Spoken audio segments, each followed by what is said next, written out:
Hi everybody, this is Oksana and today we're going to make this little crystal pendant, a little faceted Swarovski crystal.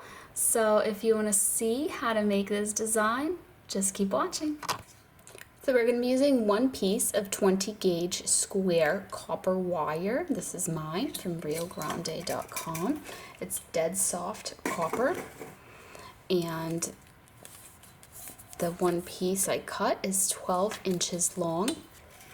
We're also going to be using some half round copper. Mine is in 24 gauge half round. It looks like this, and we'll be using that to make the connections. And the stone that we're going to be using, it's a Swarovski Crystal. It's a little teardrop shaped, and it is 14 millimeters in size. So what we're gonna do with our one piece of 20 gauge wire is we're gonna fold it in half by bringing the two ends together and then just kind of working our way down to determine where that middle is. And then with our pliers,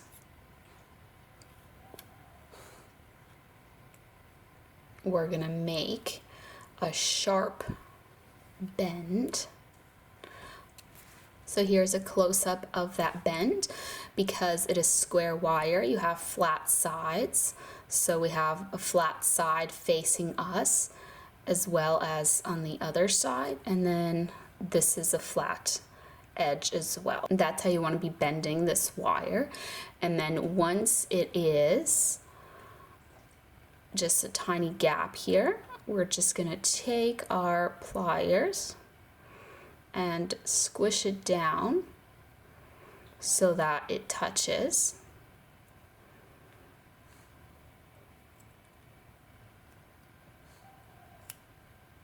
Like this. So let me zoom out a tiny bit now. And once you have that, we're gonna make our bail. So I'm gonna use my bail making pliers, and I'm gonna use this third size here. So 1, 2, 3. It is up to you on the size of bail that you want to make, but I'm just curving that around. This is a small pendant, so I'm trying to keep the bail small as well. But of course you have to be able to put your necklace through it. So I made a curve using those pliers, and this is what we have here. The next thing that I'm going to do is I'm just going to take my half round wire. I'm just going to grab the end of it here. It's connected to the spool on the other side. So with that little end that I grabbed, I'm just going to wrap around, and I'm placing the half rounded side up facing me and the flat side down facing the wires that I'm wrapping around. So because it's a little tail end, I'm able to do this, but if you were wrapping this bit here that was connected to the spool, it gets twisted if you do that. So what you have to do is guide it with your hand, and with the other hand twist the piece, and this makes the wire kind of go around. And what I'm gonna do now is I'm just gonna grab my cutters, and I'm just gonna get in here, and I'm gonna trim off so that I have a little end there, a little wire end.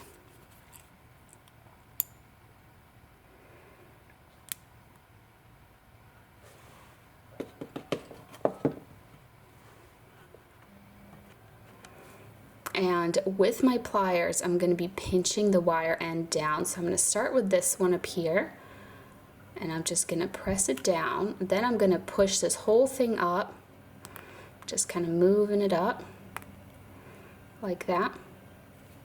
Then I'm going to push down the other wire end. Sometimes if you push it down beforehand, it makes it hard to push this up. So I move this up, and I kind of squished everything there. And what you want to do is right here underneath your bail, you want to separate these two wires like this.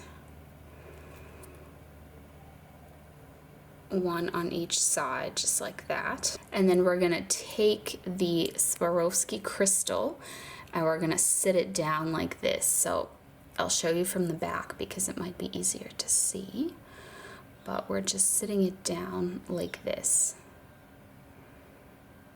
Okay, so then if I'm gonna press down here so that doesn't move, I'm gonna take these wires and I'm kind of bending them so that they go around that little point that faceted stones tend to have in the back of them.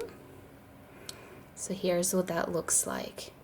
So the stone cannot push through this little window that I have now formed because the little window is too small. See, the edges of the stone are sticking up. So if I bring this to the front so I can see the front of it, and I'm just gonna hold it upside down. So we have two wires here. One wire is in front of the other.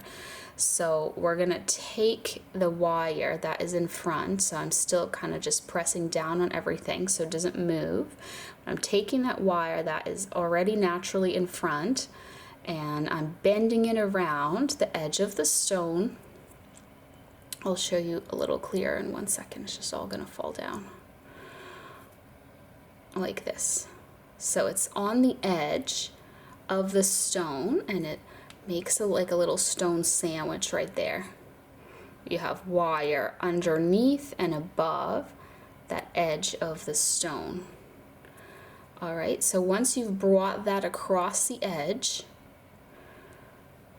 you are going to fold it like this towards the back, but make sure you're trapping that edge. See how you can see the edge of my stone peeking out? That's really important for the stone staying put.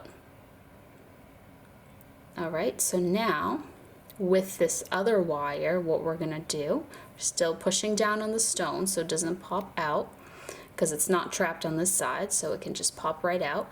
So we're bringing this wire down. This is the next wire, and I'm making a little loop here on the bottom of my stone, which looks like the top because I'm holding it upside down.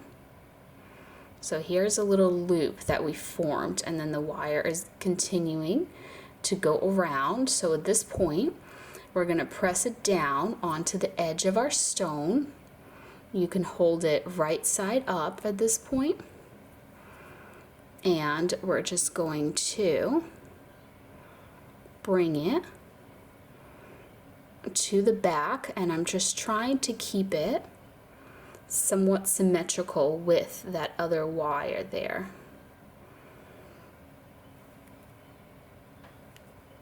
Like I want them both to be on the edge and trap my stone, but also not so much that like huge portions of my stone are sticking out.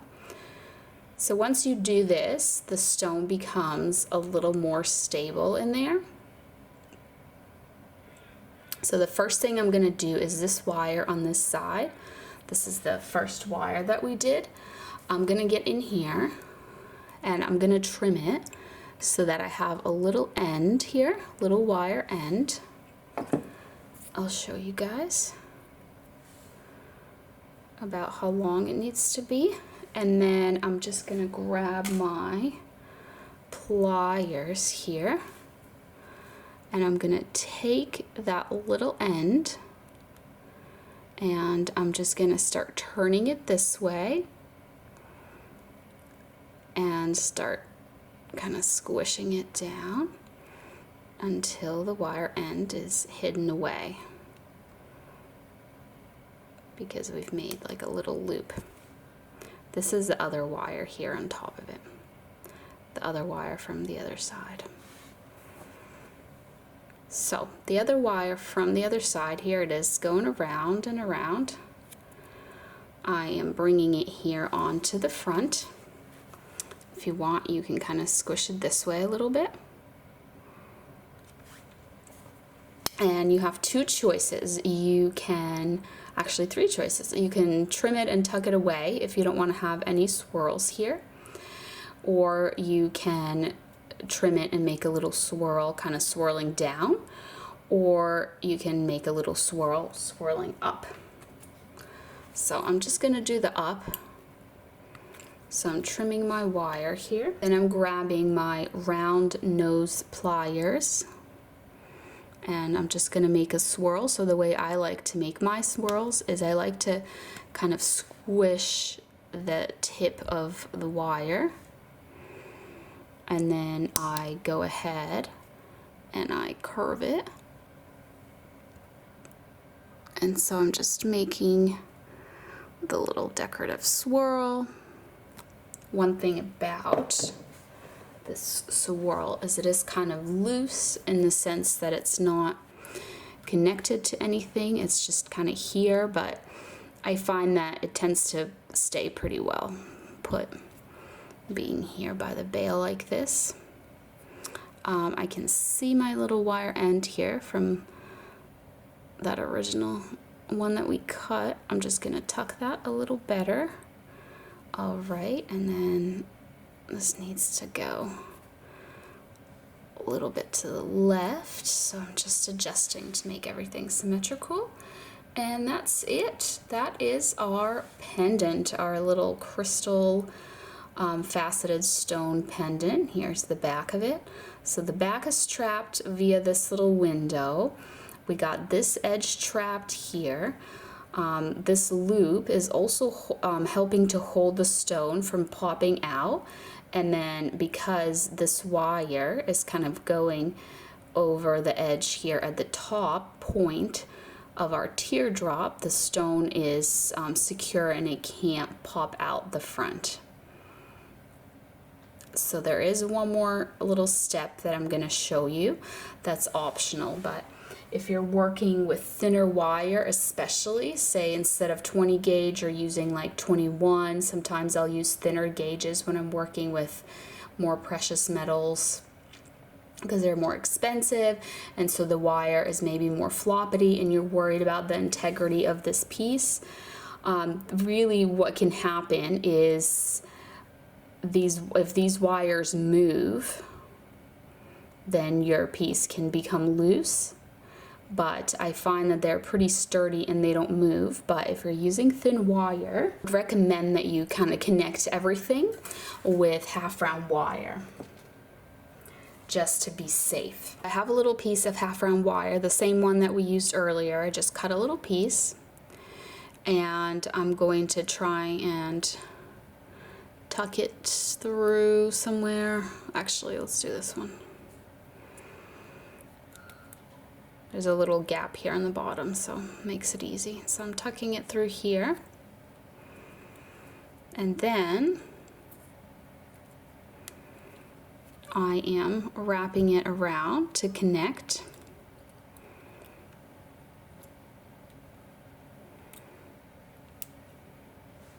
So I'm just going to do that a few times and then I'll trim it off.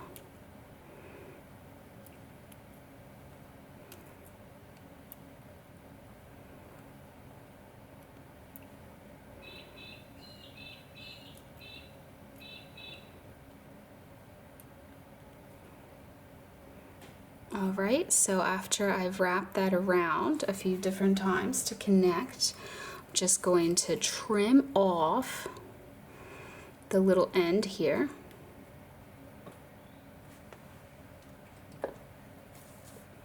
Then I'm going to take that little end and I'm just going to tuck it down, press it down under there. Alright, so now we have this wire here coming this way. So I'm going to take it, I'm going to lift up if you need to this little edge wire, and I'm just going to wrap around a few times.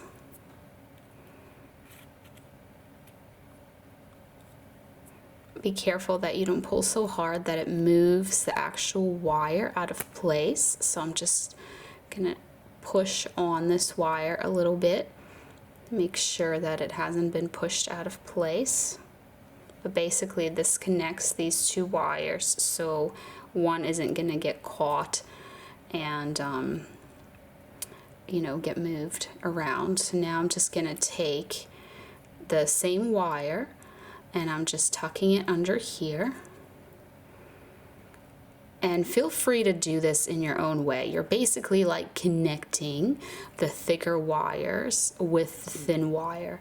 So you don't have to do it identical to how I've done it.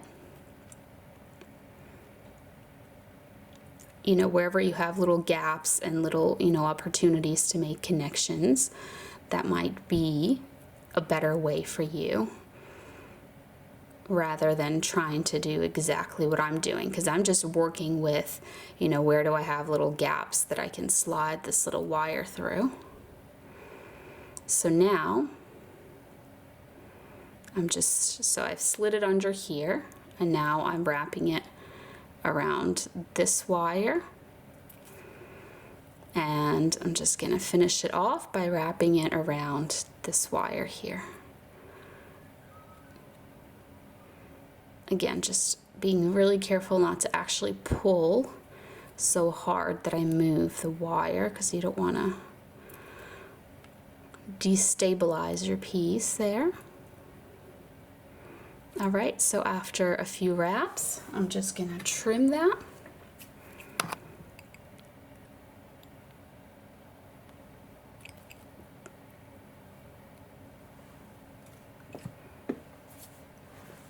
And then I'm just going to take that little wire end, and with my pliers, I'm just going to push it down and tuck it downwards. So if I zoom in now, you can kind of see the little wraps that got formed. So we have wraps on each side of the pendant, and then on the back you can see the connections.